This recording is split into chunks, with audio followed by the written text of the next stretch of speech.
ओम शांति।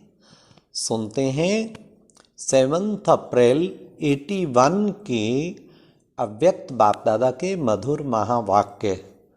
आज की अव्यक्त वाणी का टाइटल है मनन शक्ति द्वारा सर्व शक्तियों के स्वरूप की अनुभूति। आज की मुरली में बाबा ने बाप दादा फकुर से बच्चों को क्या कहते हैं। सेकंडली, बाबा ने कौन सा चित्र सदा सामने रखो तो चरित्र श्रेष्ठ बन जाएगा। थर्ड, बाबा ने कभी कभी अपने को निर्बल क्यों अनुभव करते हैं, उसका कारण क्या है।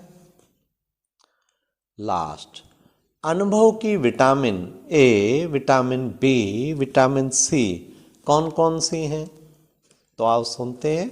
बड़ी इंटरेस्टिंग मुरली है। 7 अप्रैल 81 मनन शक्ति द्वारा सर्व शक्तियों के स्वरूप की अनुभूति। आज बाप दादा अपने सर्वकल्प पहले वाले सिक्के लद्दे बच्चों को देख हर्षित हो रहे हैं। जैसे बाप अति स्नेह से बच्चों को सदा याद करते हैं, वैसे ही बच्चे भी सदा बाप को याद करने व बाप की श्रेष्ठ मत पर चलने में दिन रात लगे हुए हैं। बाप दादा बच्चों की लगन, बच्चों की दिल व जान, सिक व प्रेम से सदा सेवा में लगन देख सदा ऐसे बच्चों को ऑफरिंग देते हैं। बच्चों का भाग्य के पीछे त्याग देख बाप दादा सदा त्याग पर मुबारक देते हैं।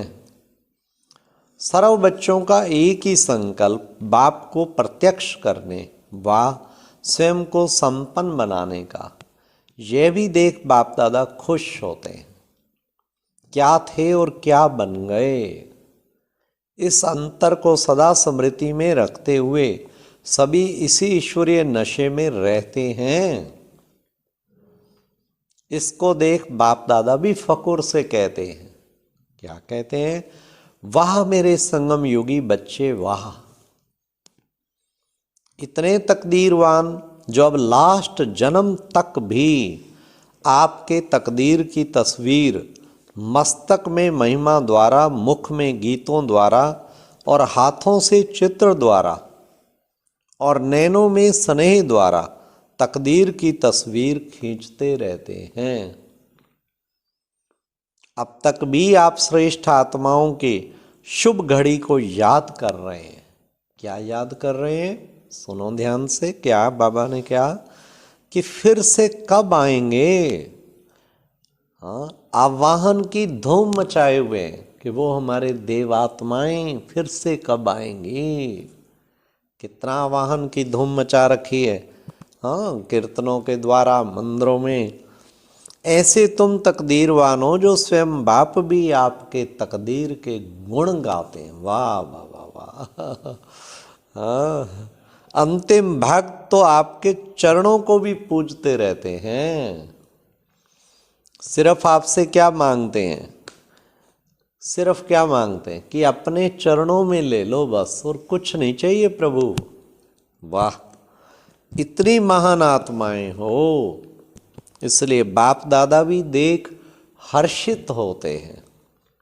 सदा अपना ऐसा श्रेष्ठ स्वरूप, श्रेष्ठ तकदीर की तस्वीर स्मृति में रखो। इससे बाबा ने कहा क्या यह है। हाँ, इससे क्या होगा? समर्थ स्मृति द्वारा, संपन्न चित्र द्वारा चरित्र भी सदा श्रेष्ठ ही होंगे। कहा जाता है ना, जैसा चित्र वैसा चरित्र, जैसी स्मृति वैसी स्थिति। तो सदा समर्थ स्मृति रखो तो स्थिति स्वतः ही समर्थ हो जाएगी। बड़े ध्यान से सुनना, अटेंशन में रखने वाली बात है। क्या? सदा अपना संपूर्ण चित्र सामने रखो जिसमें सर्व गुण सर्व शक्तियां सब समाई हुई हों। ऐसा चित्र रखने से स्वतः ही चरित्र श्रेष्ठ होगा, मेहनत करने की जरूरत ही नहीं होगी। आज से ही अपना एक चित्र खींच लो, विजुलाइज करना सीखो। जो संपूर्ण, मैं जब संपूर्ण आत्मा होंगी क्या मेरी स्टेज होगी, कैसे सर्वगुण संपन्न, कैसे सर्व शक्तियों से संपन्न, वो चित्र सदा सामने रखो तो बाबा कहते चरित्र श्रेष्ठ हो जाएगा। मेहनत करने की जरूरत ही नहीं होगी। मेहनत तब तक करनी पड़ती है जब मनन शक्ति की कमी होती है। सारा दिन यही मनन करते रहो, अपना श्रेष्ठ चित्र सदा सामने रखो तो मनन शक्ति से मेहनत समाप्त हो जाएगी। सुना भी बहुत है, वर्णन भी बहुत करते हो, फिर भी चलते चलते कभी कभी अपने को निर्बल क्यों अनुभव करते हो? ये भी क्वेश्चन है ना, सभी करते हैं ना कभी कभी निर्बल। तो सुनो बाबा क्या कहते हैं, मेहनत क्यों करते हो, मुश्किल है ये संकल्प क्यों आता है?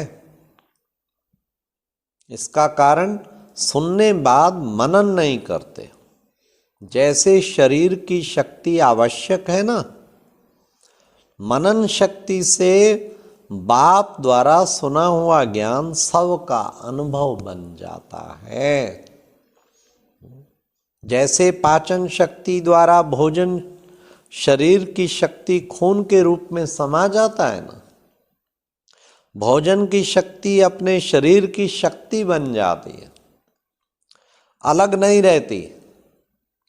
ऐसे ज्ञान की हर पॉइंट मनन शक्ति द्वारा सबकी शक्ति बन जाती है।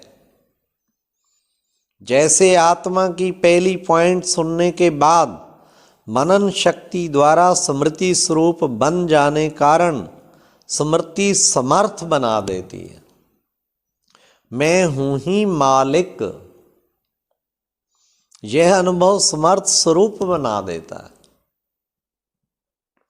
लेकिन कैसे बना? मनन शक्ति के आधार पर।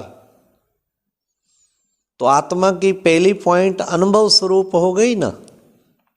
इसी प्रकार ड्रामा की पॉइंट सिर्फ ड्रामा यह कहने व सुनने मात्र नहीं, लेकिन चलते फिरते अपने को हीरो एक्टर अनुभव करते हो तो मनन शक्ति द्वारा अनुभव स्वरूप हो जाना, यही विशेष आत्मिक शक्ति है।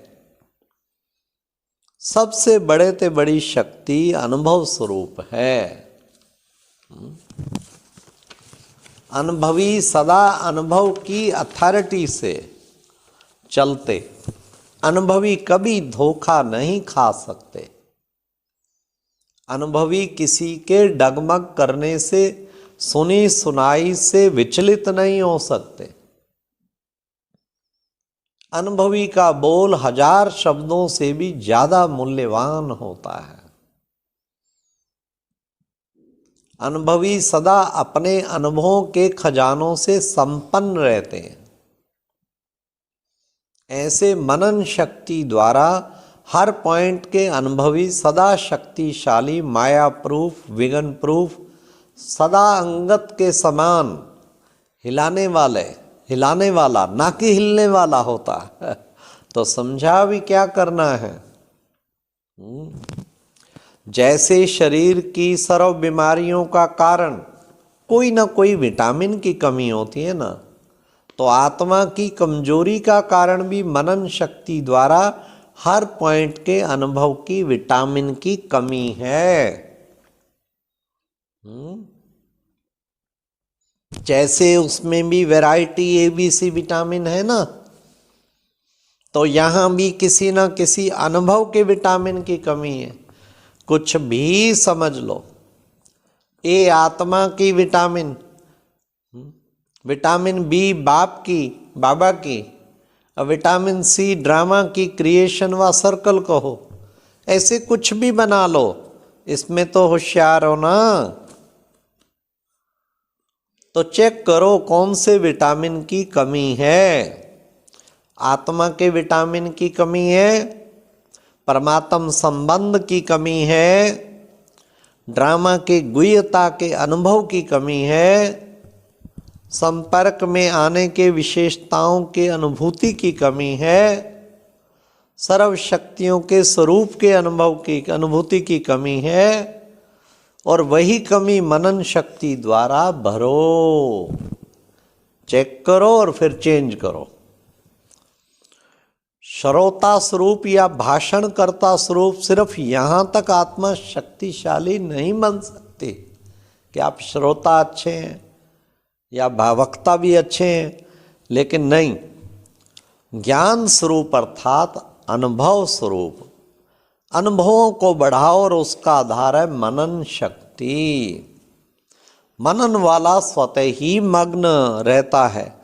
मग्न अवस्था में योग लगाना नहीं पड़ता, लेकिन निरंतर लगा हुआ होता है, मेहनत नहीं करनी पड़ती। मगन अर्थात मोहब्बत के सागर में समाया हुआ, ऐसे समाया हुआ जो कोई अलग कर ही नहीं सकता।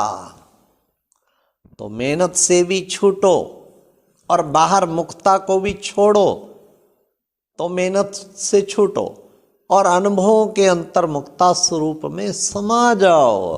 कितना सुंदर बाबा ने कहा। अनुभवों का भी सागर है, एक दो अनुभव नहीं, अथाह है। एक दो अनुभव कर लिया तो अनुभव के तालाब में नहीं नहाओ, सागर के बच्चे अनुभवों के सागर में समा जाओ। तालाब के बच्चे तो नहीं हो ना। ये धर्म पिताएं, महान आत्माएं कहलाने वाले, ये सब हैं तालाब। वाह वाह वाह, तालाब से तो निकल आए हो ना, अनेक तालाबों का पानी पी लिया है ना, अब तो एक सागर में समा गए ना।